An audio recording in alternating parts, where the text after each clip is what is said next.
Christ est ressuscité, il est vraiment ressuscité. Christ est ressuscité, il est vraiment ressuscité.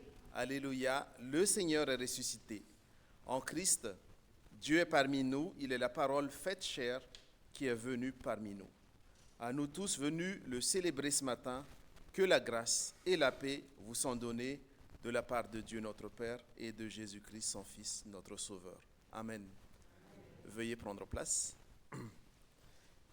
Bonjour à tous et à tous. Bienvenue à chacun dans la maison de votre Père en Jésus-Christ. En effet, on est encore dans le temps pascal. Donc, du coup, voilà, d'où la proclamation tout à l'heure. Oui, donc, du coup, nous sommes dans le temps pascal.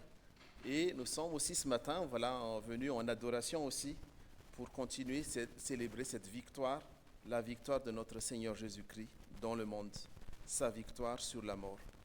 En effet, nous sommes dans la joie parce que Jésus-Christ est vivant, il vit en nous et nous aussi nous sommes vivants. Prions. Oui, nous te prions, Père, nous te glorifions ce matin car nous sommes dans la joie de Pâques, de la victoire de ton Fils Jésus-Christ, sur tout ce qui peut nous séparer de toi, ton Père, notre Père. En effet, en ton nom, Seigneur, nous sommes là, tous réunis devant toi, pour te faire honneur, pour te louer et pour te glorifier. Honneur à toi, notre Père, honneur à Jésus-Christ, ton Fils, notre Sauveur, et honneur à ton Esprit Saint, le souffle de vie donné en chacun de nous.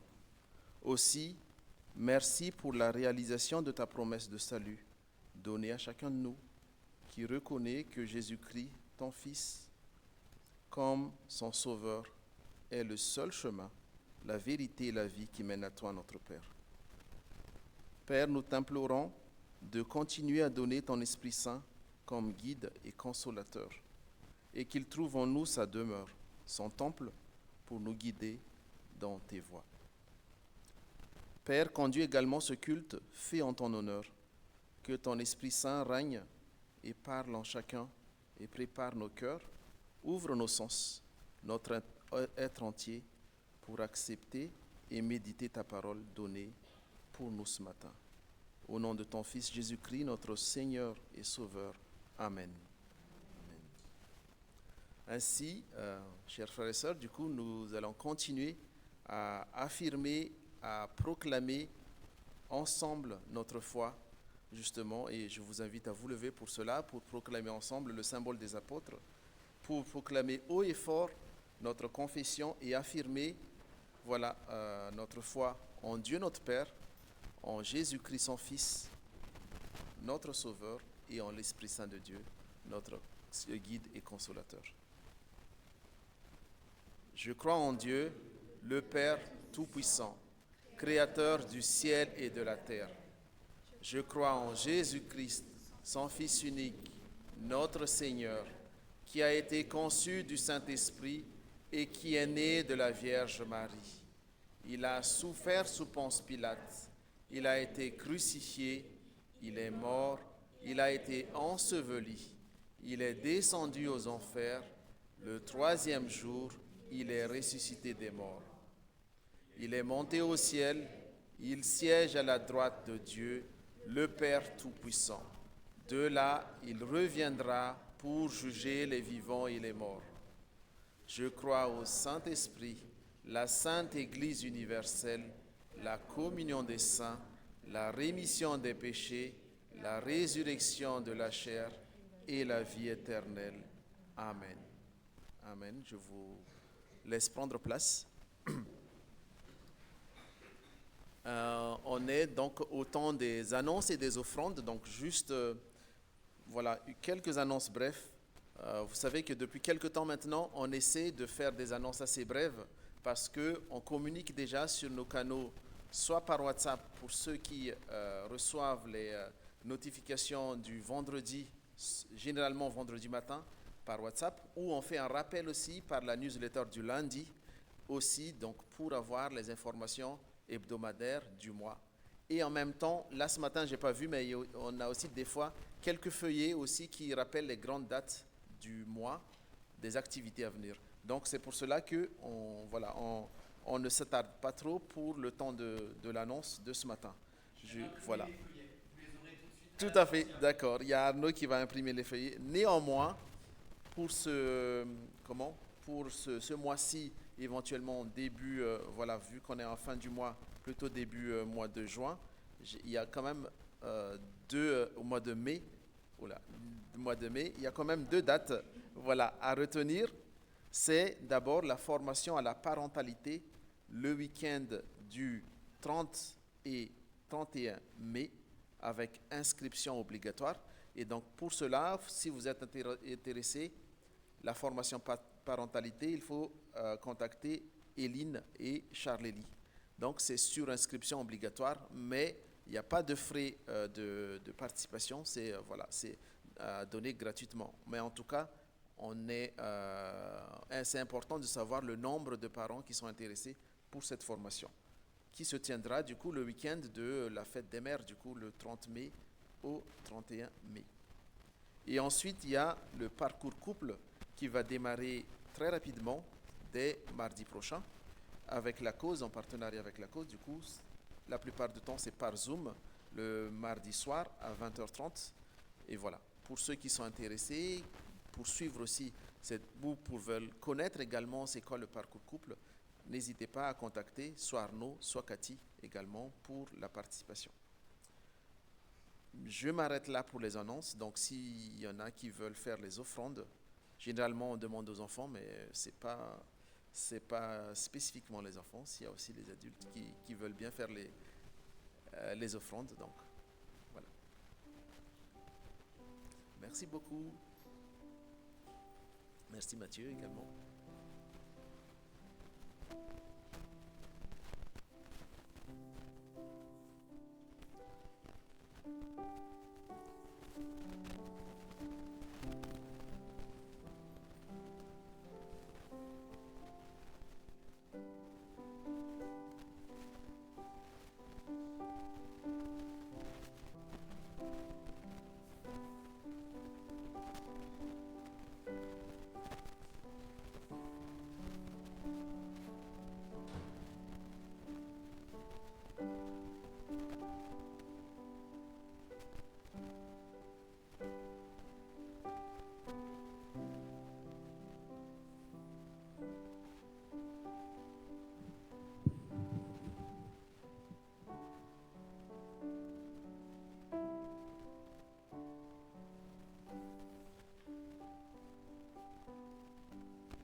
Notre Père en Jésus-Christ, nous te sommes reconnaissants pour ton amour et tes bienfaits pour chaque jour de notre vie.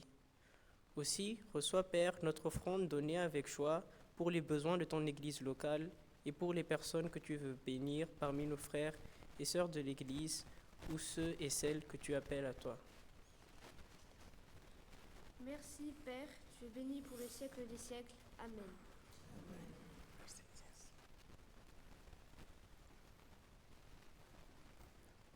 Merci aux enfants pour la prière aussi de l'offrande aussi, pour notre offrande également.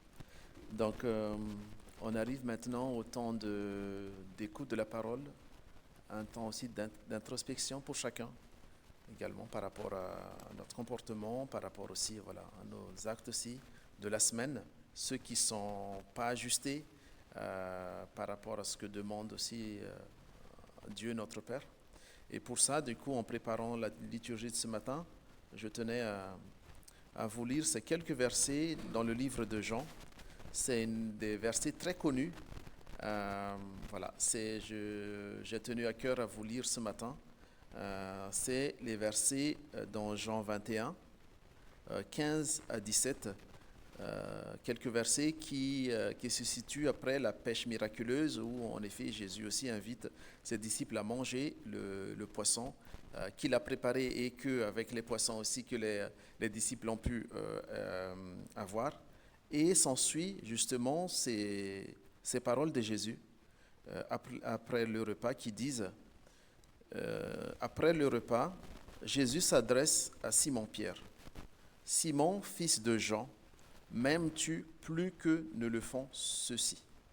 « Oui, Seigneur, répondit-il, tu connais mon amour pour toi. » Jésus lui dit, « Prends soin de mes agneaux. » Et puis, il lui demanda une deuxième fois, « Simon, fils de Jean, m'aimes-tu » ? « Oui, Seigneur, lui répondit Simon, tu connais mon amour pour toi. » Jésus lui dit, « Nourris mes brebis. » Ensuite, Jésus lui demanda une troisième fois, « Simon, fils de Jean, as-tu de l'amour pour moi ?» Pierre fut peiné, car c'était la troisième fois que Jésus lui demandait, « As-tu de l'amour pour moi ?» Il lui répondit, « Seigneur, tu sais tout, tu sais que j'ai de l'amour pour toi. » Jésus lui dit, « Prends soin de mes brebis. » En effet, du coup, par 3 fois, le Seigneur a posé la question à Pierre. En effet, voilà, ces versets, du coup, racontent en globalité aussi le relèvement de Pierre, parce qu'on sait aussi l'histoire de Pierre qui a renié par 3 fois également Jésus avant sa crucifixion. Donc, par ces versets, ces versets racontent le relèvement de Pierre par Jésus, qui, malgré justement ces 3 reniements auparavant, Jésus a tenu quand même à aller au fond des choses avec Pierre.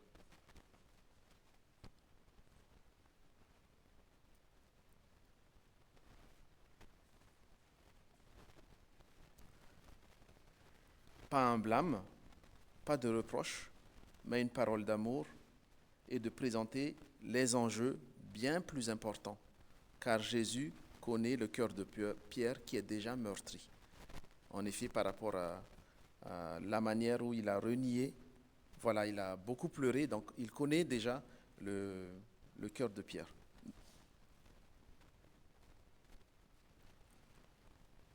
Par ces paroles, Jésus donne aussi autorité aussi à Pierre d'avoir à nouveau une responsabilité dans son ministère.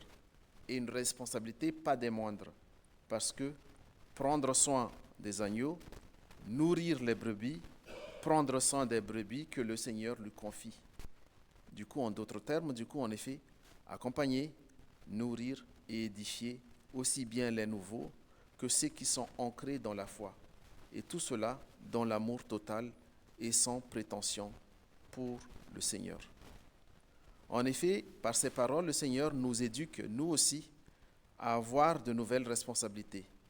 Demander un plein engagement de cœur de notre part dans son ministère, malgré nos fragilités et malgré nos imperfections. Et de se rappeler que toutes les brebis du troupeau appartiennent au Seigneur et que c'est le Seigneur qui donne, qui ordonne et qui pourvoit. Mais que chacun de nous peut prendre part à cette responsabilité de prendre soin des agneaux, des brebis que le Seigneur nous confie et qui peuvent être notre famille, nos enfants, nos connaissances, nos amis ou ceux et celles vers qui le Seigneur nous appelle à être des témoins de son évangile. De ce fait, qu'avons-nous fait de ces agneaux, de ces brebis et des personnes vers qui le Seigneur nous recommande d'en prendre soin? Méditons chacun et prions pour cela.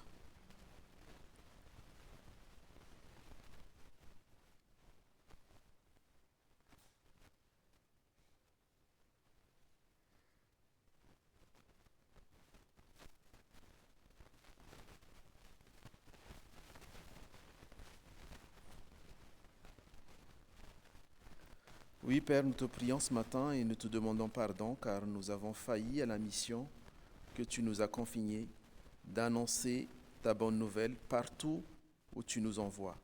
Et à ceux et celles qui ont soif, d'entendre et de connaître ta volonté. Nous te demandons pardon, Père, car nous-mêmes, nous ne sommes pas ajustés par rapport à ta parole. Nous trébuchons souvent, même dans nos habitudes, dans nos comportements, dans nos pensées.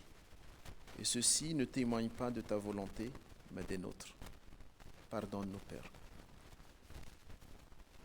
Pardonne-nous, Père, car nous avons abandonné les personnes que tu nous as confiées, nos amis, nos proches, nos familles, et nous n'avons pas pris soin d'eux, de ceux qui en ont besoin pour grandir dans leur foi et dans ta connaissance. Père, pour tout cela, nous te demandons pardon et aie pitié de nous. Nous te demandons de renouveler aussi ton Esprit Saint en nous pour nous guider dans tes voies et nous aider à nous débarrasser de nos mauvaises habitudes et ainsi à nous rapprocher de toi, notre Père.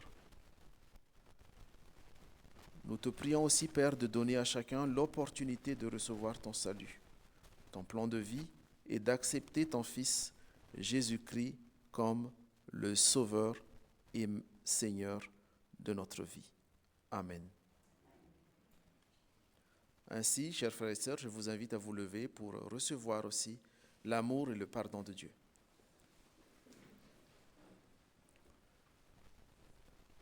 En effet, donc du coup, selon ces quelques versets dans Romains 10, 9 à 8, qui disent « En effet, si de ta bouche tu déclares que Jésus est Seigneur, et si dans ton cœur tu crois que Dieu l'a ressuscité, tu seras sauvé. Car celui qui croit dans son cœur, Dieu le déclare juste. Celui qui affirme de sa bouche, Dieu le sauve. En effet, si de ta bouche tu déclares que Jésus est Seigneur, et si dans ton cœur tu crois que Dieu l'a ressuscité, tu seras sauvé. Car celui qui croit dans son cœur, Dieu le déclare juste.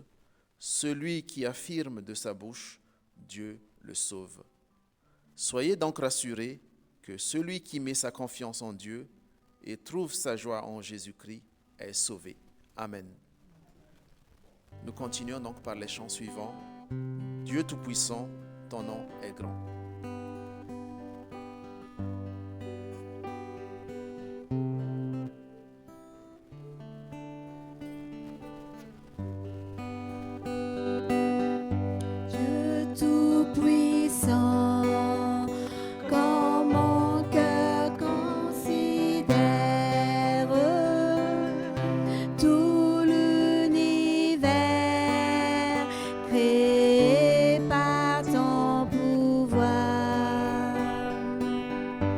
Le ciel d'azur, les éclairs, le tonnerre, le clair matin, les ombres du soir.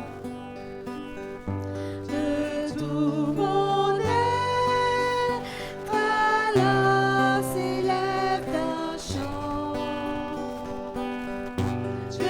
Tout-puissant, que tu es grand. De tout mon être, alors s'élève un chant. Dieu Tout-Puissant, que tu es grand. Quand par les bois ou la forêt profonde, j'erre et j'entends tous les oiseaux chanter. Quand sur les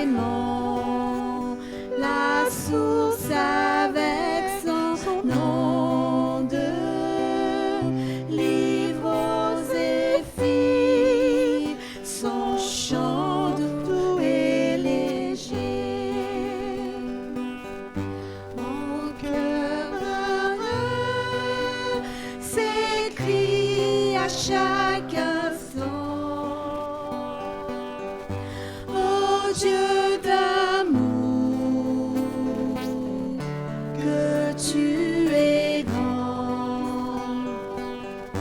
Mon cœur heureux s'écrie à chaque instant. Oh Dieu d'amour, que tu es grand.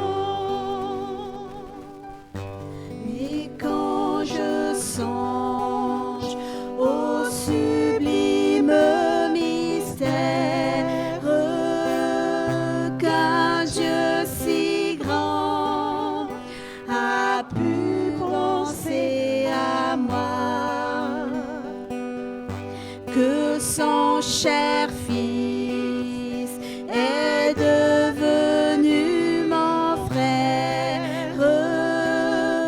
et que je suis l'héritier du grand roi. Alors mon cœur redit la nuit le jour que tu es bon, mon Dieu d'amour. Alors mon cœur redit la nuit le jour que tu es bon, oh Dieu d'amour. Quand mon sauveur éclatant de lumière se lèvera de son trône éternel et que les sons, les douleurs de la terre, je pourrai voir les splendeurs de ton ciel. Je redirai dans son divin séjour, rien n'est plus grand que ton amour. Je redirai dans ton divin séjour, rien n'est plus grand que ton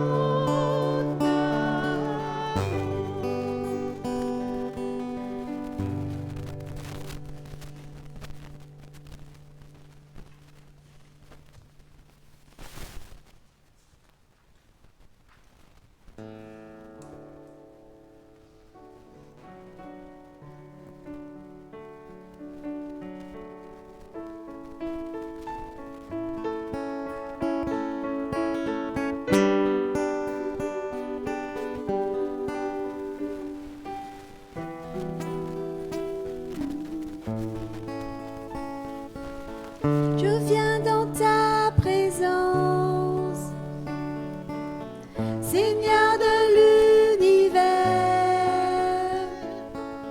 Rien n'a plus d'importance, rien n'a plus de valeur. Je viens chercher ton cœur, trouver ta volonté,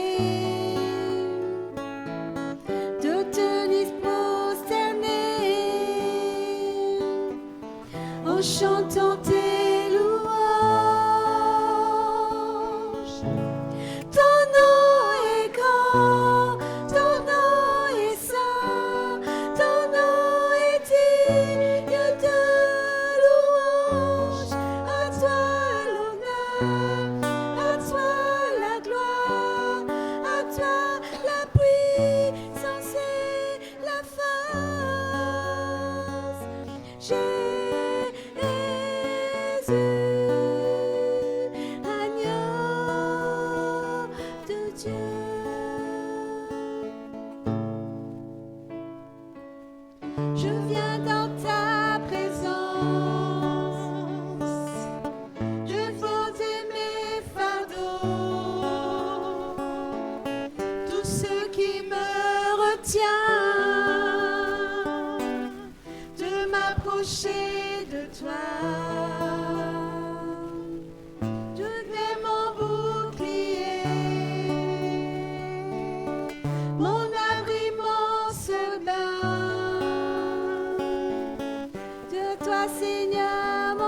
Je veux lever mes mains. Ton nom est grand, ton nom est saint, ton nom est digne de louange. À toi l'honneur, à toi la gloire, à toi la puissance et la force. Jésus, agneau de Dieu.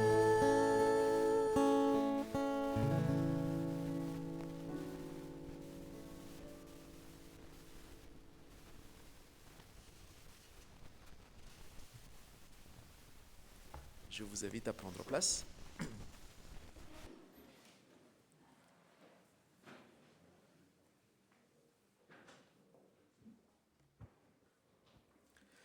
Donc du coup, comme je pense qu'il y en a pas mal maintenant qui savent, on accorde toujours un temps d'action de grâce, du coup, pour que voilà, chacun puisse aussi témoigner aussi de ce que Dieu a fait dans sa vie, pour fortifier, encourager, pour rendre gloire également. Donc du coup, voilà, c'est le temps un temps qui vous est donné.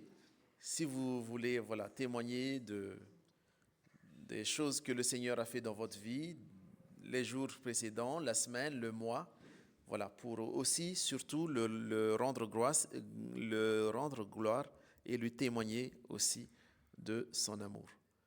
Il y a Aurélie, du coup, qui a le micro. Françoise.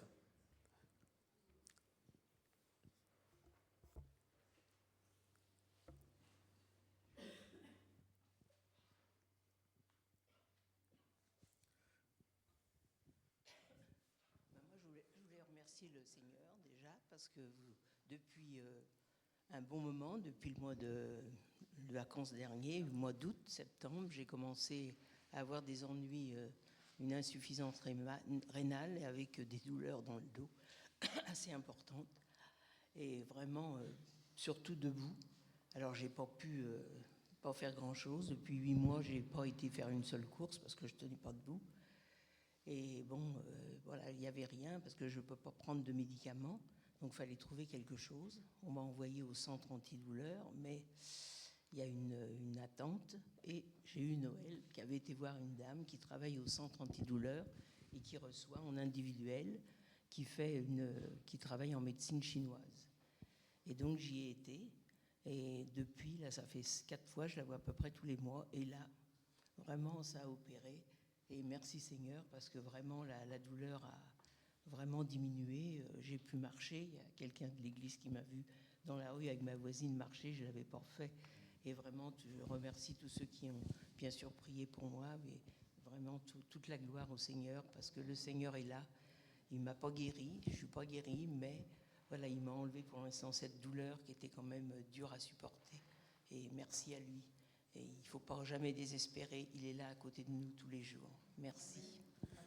Merci beaucoup Françoise pour ce témoignage et on est heureux également de te voir ce matin. Du coup, voilà, que le Seigneur continue aussi à œuvrer, à te guérir et surtout pour la douleur également. Il y a Aurélie du coup.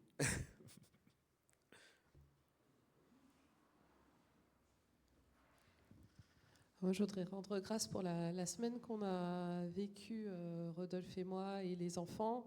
Donc Elisabeth et Emmanuel étaient au camp avec les jeunes et on a vu beaucoup de joie et on a l'impression que ça leur a apporté beaucoup, ce qu'ils nous ont dit et ce qu'ils nous ont pas dit, ce qui se dit et ce qui reste au-delà des mots, je ne sais pas. Donc on rend grâce à Dieu pour ce temps et pour le temps qu'on a vécu, Rodolphe et moi, je voudrais rendre grâce. Nous, en parallèle, on a pu faire une retraite tous les deux dans un monastère pendant quelques jours et c'était, moi j'ai trouvé une joie et une paix incroyable et merci à Dieu. Merci Aurélie pour le témoignage. Et aussi, nous sommes heureux aussi ce matin d'accueillir Aurélie aussi et son ami qui viennent nous rendre visite ce matin et donc son mari. Donc voilà, on est heureux de vous recevoir ce matin. Et puis, on a hâte aussi du message que le Seigneur aussi nous transmette à travers aussi toi, Aurélie, qui porte le message ce matin. Donc, je pense que c'est une belle transition pour le temps de la lecture et d'écoute de la parole, je pense.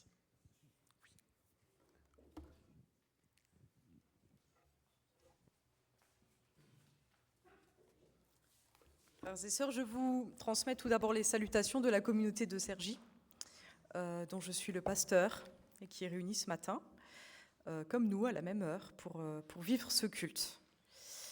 Nous allons prier, et puis je vais vous lire le texte qui a été choisi pour ce jour, qui est la suite de ce que vous avez lu la semaine dernière, je crois. Nous prions. Seigneur notre Dieu, nous voilà devant toi ce matin. Tu sais ce qui nous préoccupe, tu sais ce qui tourne dans nos têtes. Et tu sais aussi que nous avons besoin d'entendre ta parole. Alors par ton esprit, Seigneur, viens faire taire en nous toute autre voix que la tienne. Donne à chacun d'entre nous de pouvoir t'entendre. Au nom de Jésus. Amen.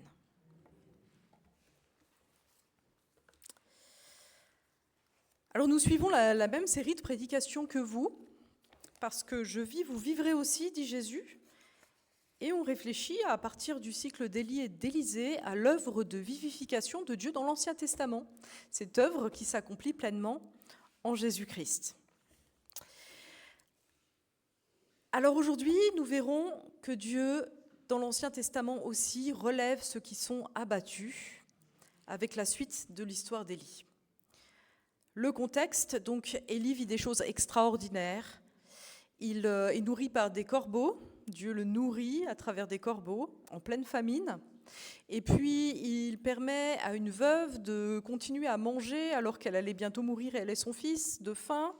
Et puis, il ressuscite même l'enfant de cette veuve. Et puis, vient un passage intéressant où Élie affronte ce problème d'Israël. Ce problème, c'est que Israël hésite entre le vrai Dieu et Baal, qui est une idole, entraînée par le roi Akab et la reine Jézabel, qui les entraînent dans ce culte idolâtrique. Et alors il réunit les prophètes de Baal et il organise un sacrifice pour le vrai Dieu, un sacrifice pour Baal, et il dit le sacrifice qui prendra feu tout seul, ce sera le sacrifice du vrai Dieu. En gros, c'est ça l'histoire. Le sacrifice du vrai Dieu s'allume, le feu prend, et Israël reconnaît que le vrai Dieu, c'est l'Éternel. Magnifique. La pluie qui avait cessé depuis 3 ans revient. Le roi Akab semble enfin disposé à écouter Élie. Et puis là, déception, je vous lis ce passage, 1 Roi 19, versets 1 à 18. Le roi Akab raconta à Jézabel, sa femme, tout ce qu'Élie avait fait et comment il avait mis à mort tous les prophètes de Baal. Jézabel envoya alors un messager pour avertir Élie en ces termes. « Si demain, à pareille heure, je n'étais pas traité comme tu as traité ces prophètes, que les dieux m'infligent la plus terrible des punitions. » Élie prit peur et s'enfuit pour sauver sa vie. Il se rendit à Beersheba, dans le pays de Juda. Là, il laissa son serviteur, puis il marcha pendant une journée dans le désert et alla s'asseoir sous un arbuste, un genêt.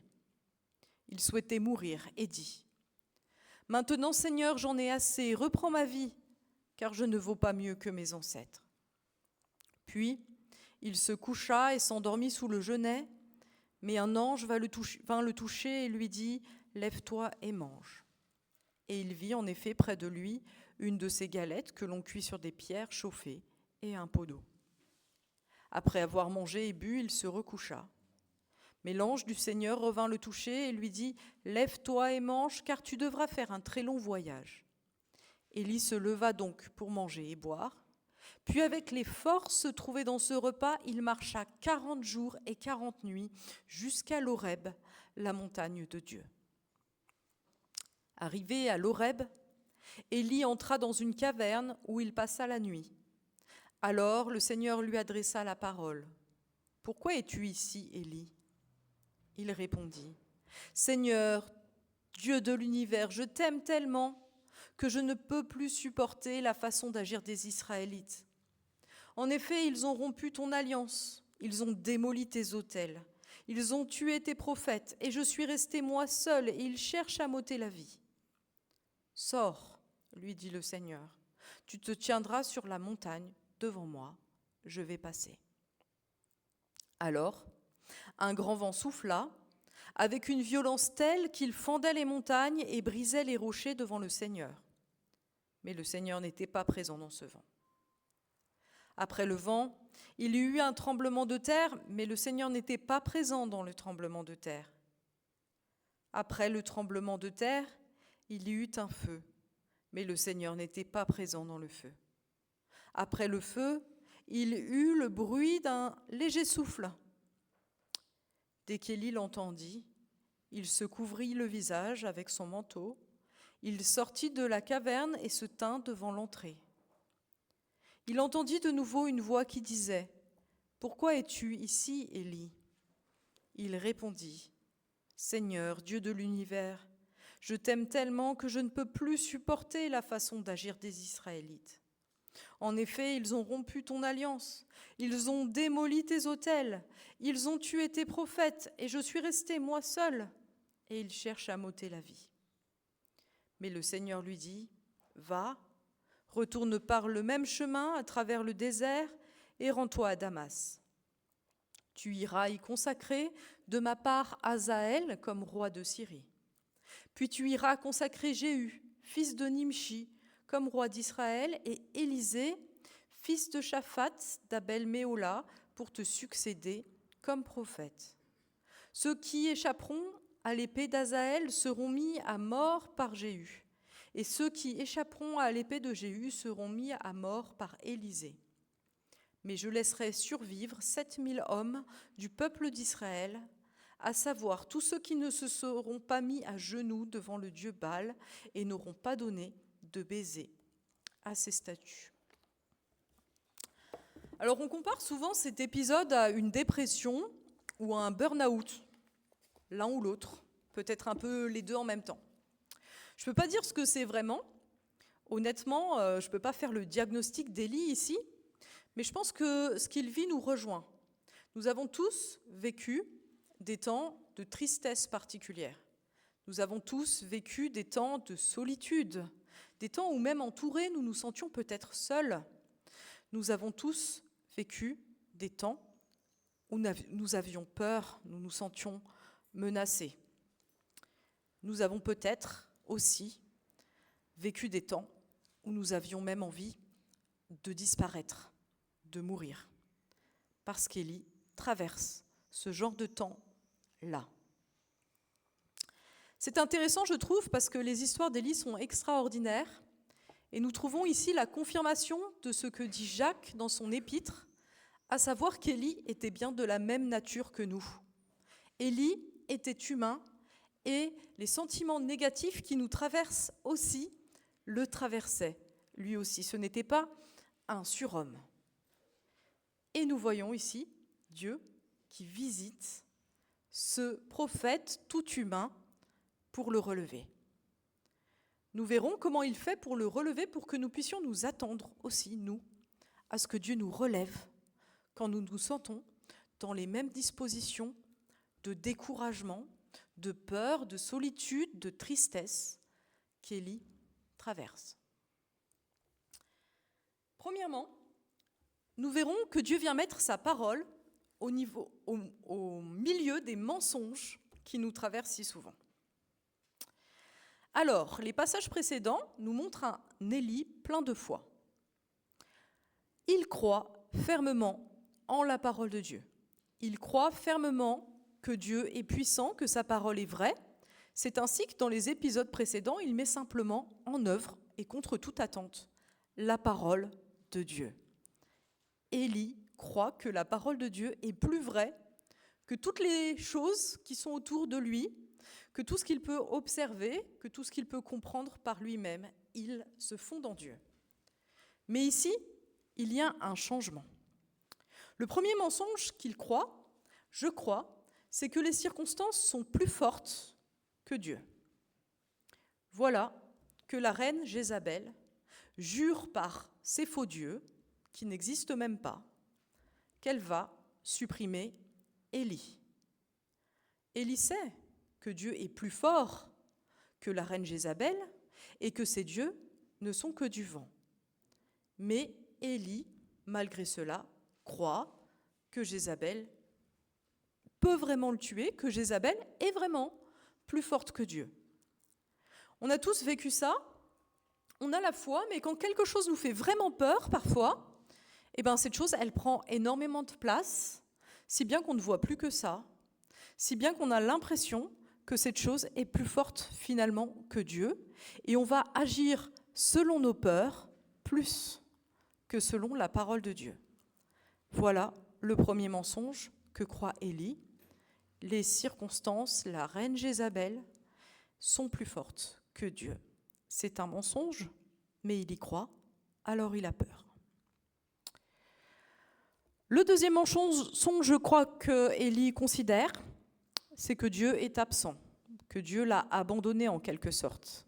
Ce Dieu dont il a vu l'œuvre si puissante précédemment pourtant. Il va tout d'abord à Beersheba, qui est dans la Genèse, est un lieu où Dieu se dévoile à plusieurs patriarches. Beersheba, dans la Bible, c'est un lieu où Dieu parle.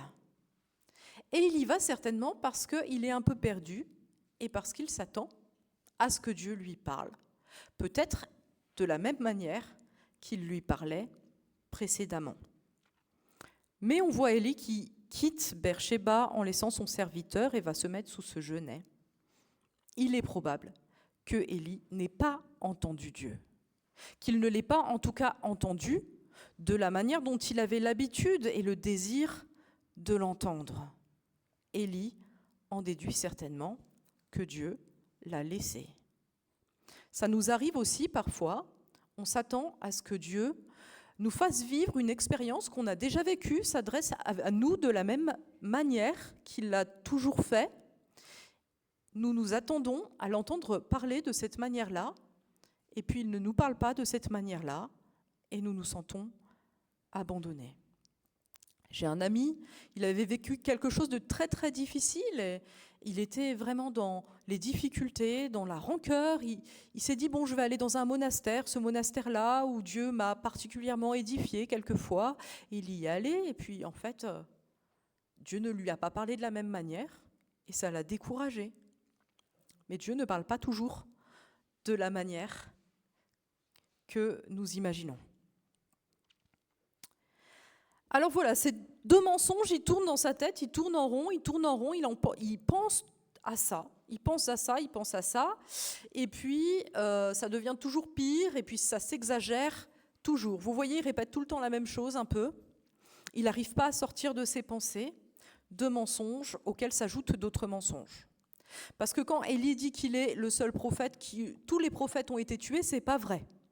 Juste avant, on voit que 100 prophètes ont été gardés vivants. Donc il n'est pas le seul prophète, tous les prophètes n'ont pas été tués. Et puis quand il dit qu'il est seul, Dieu lui dira après qu'il y a 7000 personnes qui n'ont pas plié le genou devant Baal. Élie exagère. Et ça nous arrive tous aussi, je crois, quand on est dans des temps difficiles, d'avoir des mauvaises pensées, des mensonges qui nous tournent dans la tête et qui nous tiennent prisonniers. On n'arrive pas à s'en sortir. Ça renforce notre tristesse, ça renforce notre rancœur, ça renforce notre solitude, et nous n'arrivons pas à entendre autre chose. On le sait pour nous, et on sait aussi que quand on a des amis ou des proches qui sont dans ce genre de dynamique, eh bien cette dynamique est très très compliquée à briser. On veut leur expliquer, mais ils ne comprennent pas. Ils croient ce qui tourne dans leur tête et qui ne s'arrête pas. C'est nocif, on le sait, et c'est impossible à briser. Impossible à nous, mais pas impossible à Dieu, qui parvient là à briser ce cercle infernal pour qu'Élie puisse entendre enfin sa voix, puisse entendre la vérité.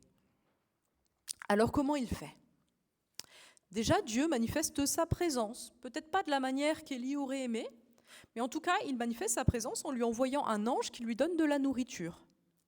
Il manifeste sa présence et sa sollicitude, son amour pour Élie. Et puis, Dieu écoute Élie. Il le laisse parler. Il ne lui dit pas tout de suite « tu as tort ». Il le laisse parler, il accueille ce qu'il traverse.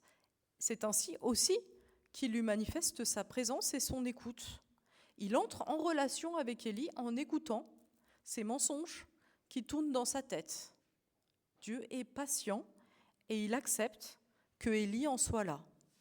Il vient le rencontrer dans ce qui tourne dans sa tête, là où il est, coincé. Et puis enfin, c'est ça qui est intéressant, il trouve le moyen de parler à la fin. Il parle dans ce qui est littéralement une voix de silence fragile. Un souffle léger dans les traductions, mais littéralement c'est une voix de silence fragile. C'est un petit peu bizarre parce que une voix normalement c'est pas silencieux et du silence normalement c'est pas une voix.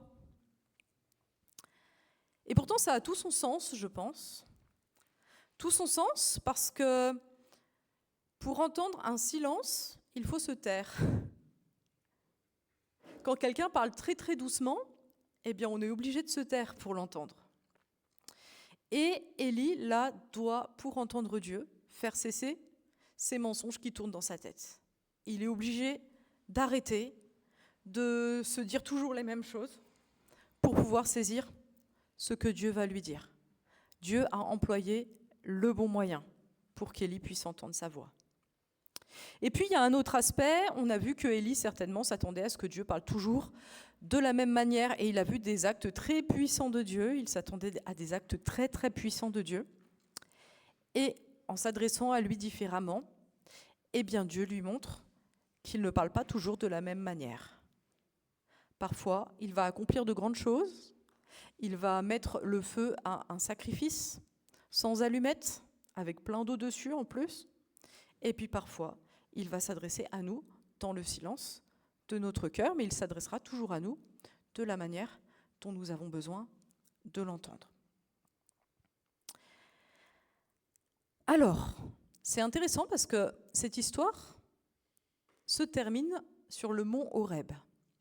Le mont Horeb, c'est le lieu de l'alliance. C'est le lieu où justement Dieu a manifesté et promis sa présence à son peuple à jamais. Et c'est aussi le lieu où il lui a donné la loi. C'est le lieu où il a dit à son peuple, vous êtes mon peuple, je suis votre Dieu. Et c'est ce lieu où il a dit à son peuple, ne vous laissez pas conduire par vous-même, laissez-vous conduire par moi, parce que je suis là. Et c'est ce qu'il fait finalement avec Élie. Il lui dit, arrête de te laisser conduire par tes pensées qui te laissent entendre que tu es seul, parce que je suis là, je suis avec toi, et je peux te conduire. Et Élie le reçoit. Un des sens pour les Juifs de la Pentecôte, c'est la célébration du don de la loi et de cette révélation du Sinaï. Eh bien, l'Esprit joue le même rôle pour nous. L'Esprit nous atteste que nous appartenons à Christ. Il nous atteste que Dieu, par l'Esprit, habite en nous, qu'il est avec nous, qu'il nous connaît, qu'il prend soin de nous. Et puis l'Esprit nous conduit. Alors aujourd'hui, si nous sommes dans des difficultés comme Élie, si nous n'arrivons pas à entendre, croyons en la présence de l'Esprit en nous, qui va nous manifester la présence de Dieu et qui va nous conduire, nous donner la bonne direction. Alors quand on vit ce temps compliqué, disons à Dieu ce qui nous traverse. N'oublions pas que Élie a parlé, il a dit ce qui le traversait, il n'a pas menti à Dieu. Attendons-nous à lui, attendons-nous à ce qu'il nous parle et il le fera, il viendra mettre sa vérité dans les mensonges qui tournent si souvent dans nos cœurs. La première partie quand Dieu vient mettre sa parole au milieu de nos mensonges. Maintenant, la deuxième, il n'y en a que deux, quand Dieu vient mettre son salut dans nos cœurs orgueilleux. Alors on a vu, Élie souffre.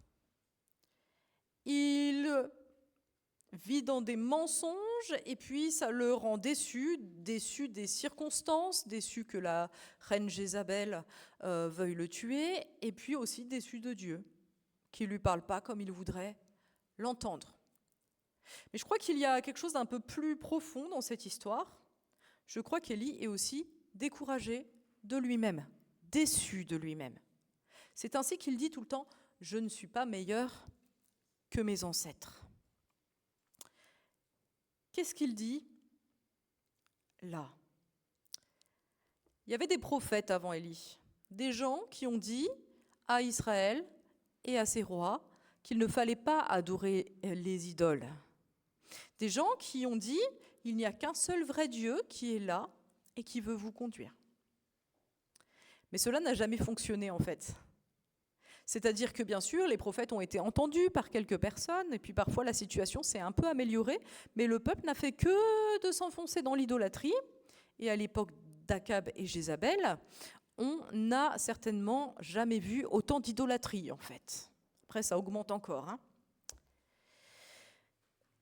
Mais voilà qu'il se passe de choses tellement puissantes. Juste quelques chapitres avant, le peuple reconnaît quand même que l'Éternel est Dieu. Tout le peuple le reconnaît. Il y a eu des choses merveilleuses. Élie pense certainement que les autres prophètes ont raté, mais que lui, il va peut-être réussir. Il pense peut-être qu'il est ce prophète qui va achever la mission de ramener le peuple à Dieu de manière définitive.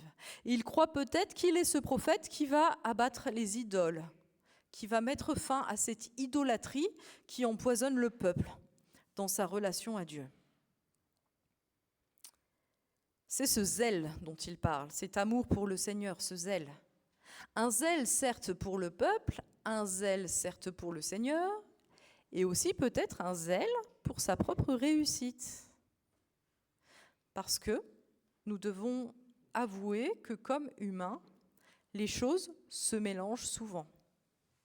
Nous voulons faire réussir l'œuvre de Dieu, mais nous voulons aussi réussir dans l'œuvre de Dieu. Nous voulons être le héros, le centre de l'histoire. Nous voulons le succès dans l'œuvre de Dieu. Et là se pose une question. Est-ce que nous sommes des éléments dans l'œuvre de Dieu, ou est-ce que nous voulons que l'œuvre de Dieu soit soumise à notre succès? Si nous pensons que nous sommes simplement un moyen que Dieu emploie pour sa mission, eh bien nous accepterons qu'elle ne se déroule pas comme nous le désirons. Si, au contraire, nous pensons que notre but est de réussir, eh bien l'œuvre de Dieu devient un moyen, et quand nous raterons, eh bien nous serons déçus peut-être au point d'avoir l'impression que notre vie s'écroule, comme c'est le cas d'Élie. Si le centre de notre vie c'est nous-mêmes, si c'est notre ego, eh bien nous tomberons soit dans l'orgueil, ça c'est quand ça marche, soit dans la déprime.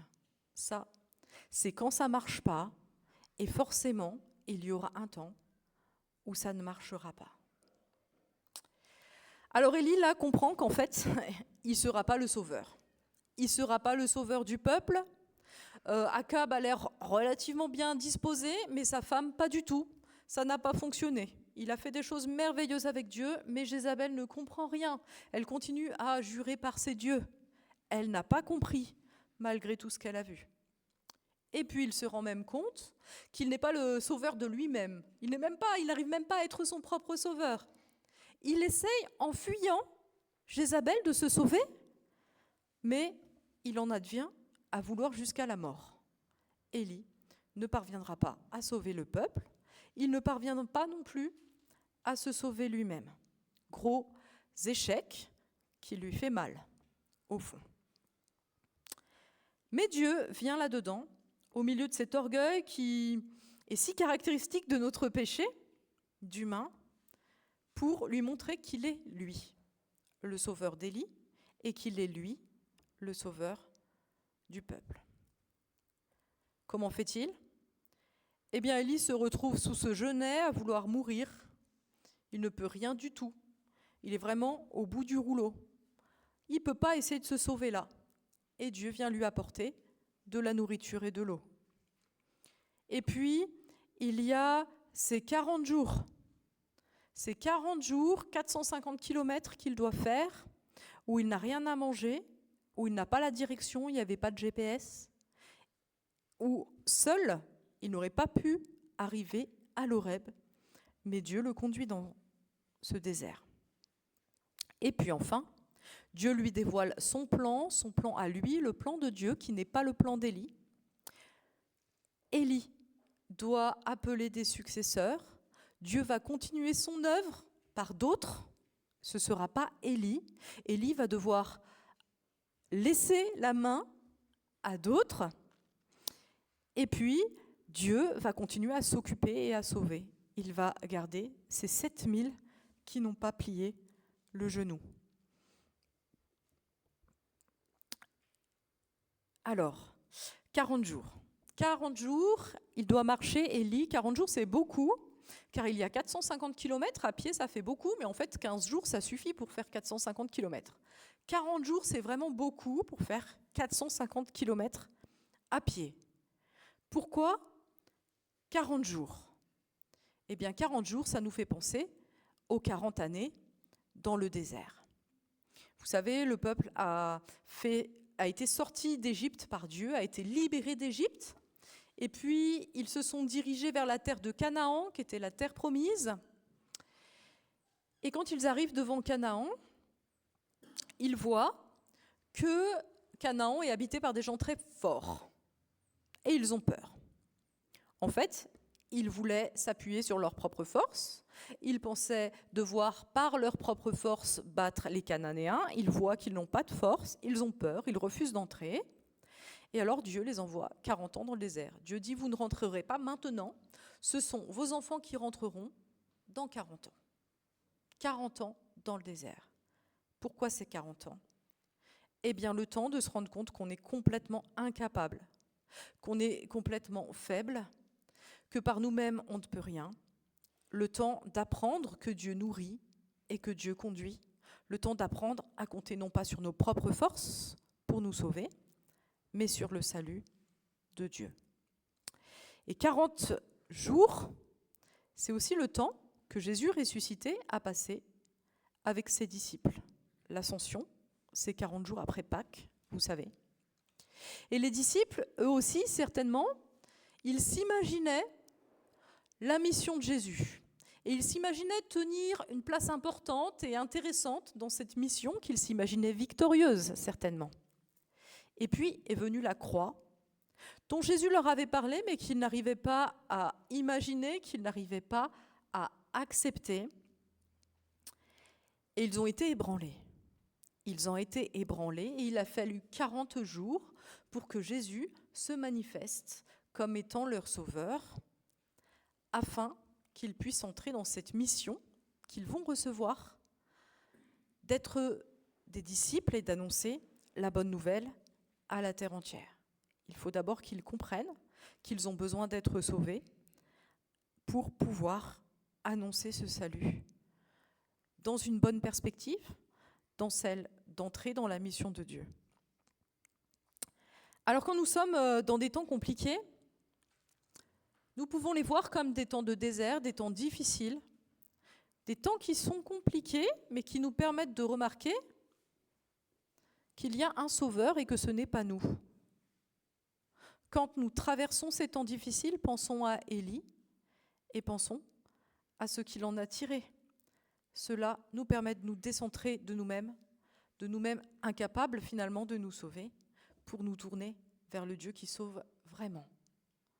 Puissions-nous avoir cette assurance. Alors, conclusion, quand nous sommes abattus, que faire ? Que tirer ? de ces épisodes. Tout d'abord, on peut noter la franchise avec laquelle Élie parle à Dieu, parce que Dieu lui-même l'y invite. Dieu invite Élie à lui dire ce qui le traverse, et nous pouvons dire honnêtement à Dieu ce qui nous traverse. Nous n'avons pas à faire comme si nous étions toujours remplis de foi quand nous ne le sommes pas. Nous pouvons venir à Dieu et lui ouvrir notre cœur. Ensuite, la patience. Nous voyons comment Dieu est patient. Nous voyons comment il conduit Élie à pouvoir l'entendre en prenant le temps. Considérons cette patience de Dieu et soyons nous aussi patients. Ne nous attendons pas à ce qu'il nous parle forcément rapidement de la manière dont nous le désirons. Il nous parlera de la manière que nous avons besoin de l'entendre et cela peut prendre du temps. Soyons patients. Ne croyons pas que Dieu nous a abandonnés parce qu'il ne nous parle pas tout de suite comme nous aimerions qu'il nous parle. Et puis enfin, la repentance. Le problème d'Élie, c'est qu'il croyait des fausses choses sur Dieu et sur lui-même. Et il a eu besoin de laisser ces fausses choses pour entrer de nouveau dans le projet que Dieu avait pour lui. La repentance, c'est se retourner, c'est laisser nos fausses manières de penser et entrer dans des nouvelles manières de penser. Eh bien, entendons que quand nous allons mal, nous passerons certainement par la repentance. Il faudra que Dieu nous montre ce qui ne va pas pour que nous puissions nous retourner et avancer selon lui.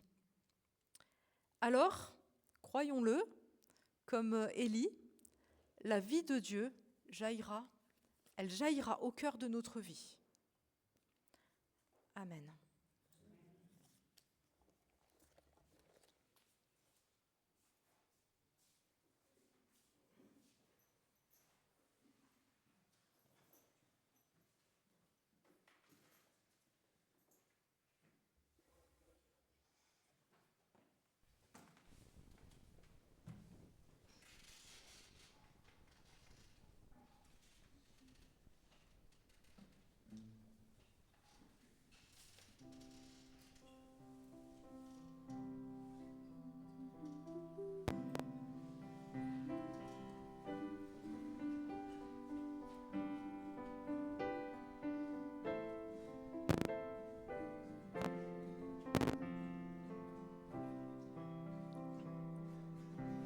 Si la lune me glace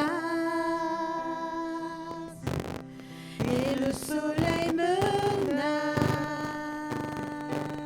créateur des étoiles, mon secours est en toi. Si mes larmes ruissellent et que mon pas chancelle, créateur de la terre, mon secours est en toi. Je lève les yeux vers les hauts sommets, toi seul est mon Dieu, je proclamerai.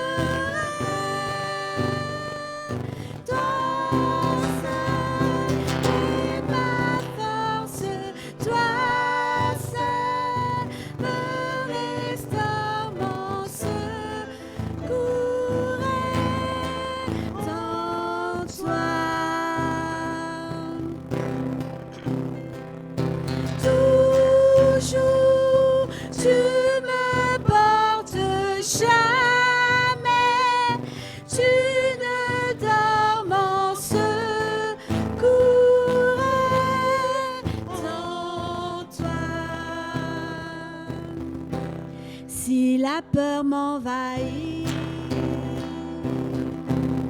et mon âme chavire, créateur de la vie, mon secours est en toi. Je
ardent chemin, mon destin dans salut, mon refuge, tout est en toi.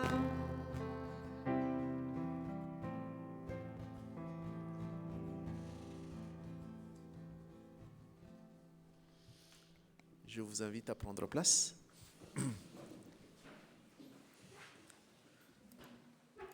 Nous sommes du coup maintenant au moment de l'intercession. Du coup, au moment aussi, on élève ensemble nos voix pour la prière, pour intercéder justement par rapport aux différents sujets qui nous tiennent à cœur. Et ce matin, voilà, je voulais aussi vous remettre aussi voilà, le sujet concernant nos frères et sœurs chrétiens persécutés dans le monde, ceux qui subissent la violence, nos amis, nos familles également qui sont malades aussi. Et voilà, et nous-mêmes aussi, l'Église de Dieu aussi. Pendant ce temps qui est un peu trouble où le monde aussi a besoin de repères, de lumière, prions pour notre Église. Prions.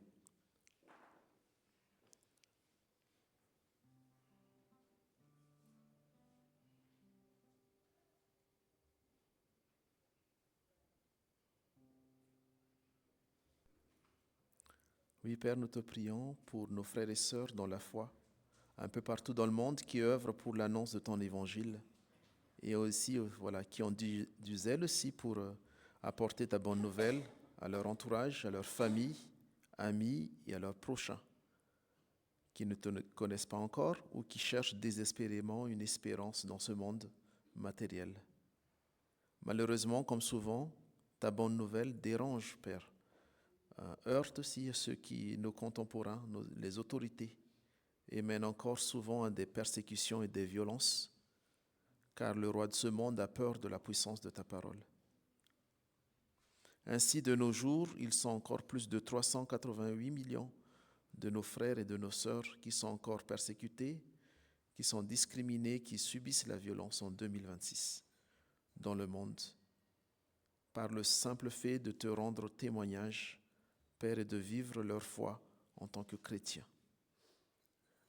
Nous prions en ce jour pour ces frères, ces sœurs, ces enfants, ces pasteurs, ces missionnaires qui subissent des violences physiques, des persécutions, des discriminations pour avoir témoigné de leur foi en toi, notre Père, pour avoir parlé de Jésus-Christ, ton Fils, et du salut donné à chacun qui l'accepte comme son Sauveur et son Maître. Encourage et protège nos frères et sœurs persécutés pour qu'ils tiennent ferme dans leur foi, en Asie, en Afrique, au Moyen-Orient, un peu partout dans le monde. Nous te prions, Père, pour ne pas les oublier et montre-leur que tu es avec eux à chaque instant de leur vie. Nous te supplions aussi, Père, de toucher le cœur de leurs bourreaux pour qu'à leur tour, ils puissent être touchés par la parole puissante qui perce le cœur et qui nous transforme.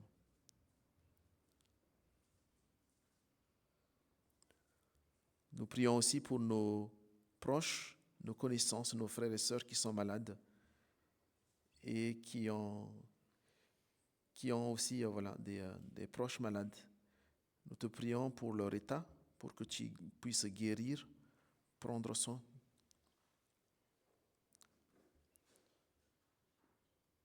Et voilà, que tu puisses aussi te faire connaître auprès de chacun ta puissance, ta présence, pour qu'ils ne perdent pas espoir et de leur foi en toi.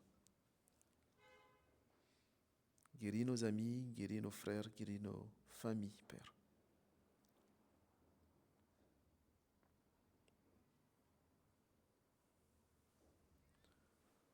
Enfin, nous te prions aussi pour ton Église, qu'elle reste une lampe, une lumière pour ce monde qui en a tant besoin.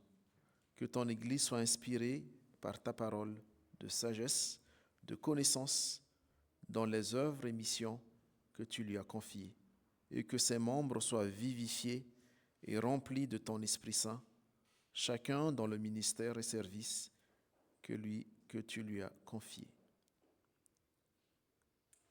Et ensemble, du coup, nous terminons cette prière d'intercession par Notre Père. Donc c'est la version chantée de Notre Père.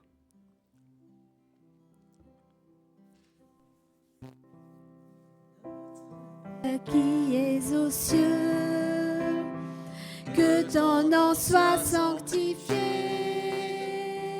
que ton règne vienne, que ta volonté soit faite sur la terre comme au ciel.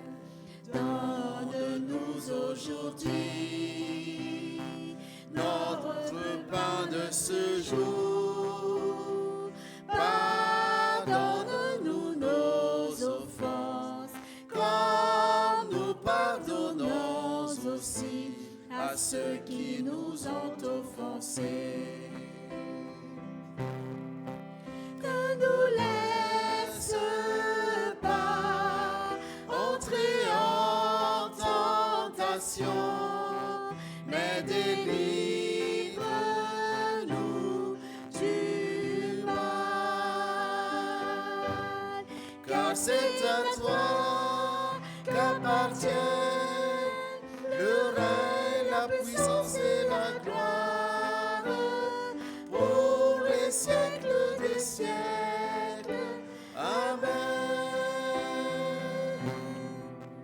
Abba Père, Abba Père, Abba Père, Abba Père, Abba Père, Abba Père, Abba, Abba, Abba Père, Abba Père, Abba Père, Abba Père, Abba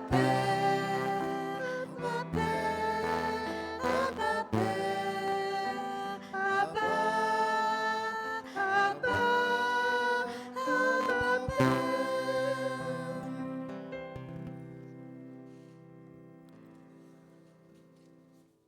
Nous arrivons donc au terme de ce culte de ce matin. Recevez la bénédiction du Seigneur. Que le Seigneur fasse rayonner l'habit de lumière qu'il a posé sur chacun de vous et qu'il vous garde dans son amour. Que le Dieu de toute promesse fasse lever en vous la plus belle des moissons et vous transforme en semeur de son royaume. Il vous bénit, celui qui est Père, Fils et Saint-Esprit. À lui le règne et la gloire pour les siècles des siècles. Amen. Nous chantons notre dernier chant. Tu es là au cœur de nos vies.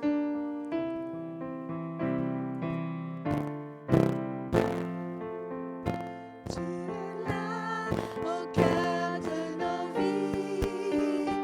Si c'est toi qui nous fais vivre, tu es là au cœur de nos vies.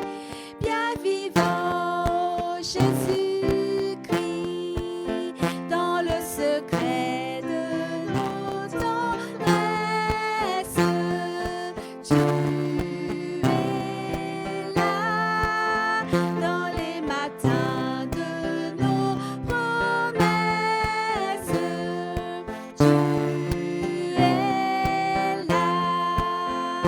Tu es là au cœur de nos vies. Et c'est toi qui nous fais vivre. Tu es là au cœur de nos vies.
dimanche à tous.